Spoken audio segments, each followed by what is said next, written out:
Hurmatli kuzatuvchilar, kunlar isish bilan qurilish jarayoni ham boshlanib ketadi. Ko'p qurilish kompaniyalarida katta texnikalari bo'lmaydi, chunki ularning narxi juda qimmat yoki ularga bo'lgan talablarning kamligi uchun soatlik, kunlik arendaga olib ishlatishadi. Sizlar bilan hozir shu texnikalarni bir soatlik, bir kunlik arendasini bizga arzon qilamiz. Hammangizga manfaatli bo'ladi. Siz tomonda necha pul shu texnikalarning bir soatlik xizmat ko'rsatishi? Kommentariyada izohlaringizni qoldiringlar. Hammangizga manfaatli bo'ladi. Ketdik. O'rtoqlar, mana Mirobodda joylashgan texnika deb turadigan stankasiga keldim. Hozir bitta narxlar bilan tanishib chiqamiz. Bu nechtalik aka? 45 talik 350 ming soat. Soat a? 45 talik, 45 talik, 145 talik. Soat necha pul? Soat 450 ming. Soat 210 talik. 650 ming soat. Bir soat 650 ming. Pagurchimiz necha pul soati?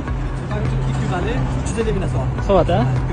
Ekvator 25 tonnalik katta ishlatiladigan. Prezidentllar narxi necha pul endi?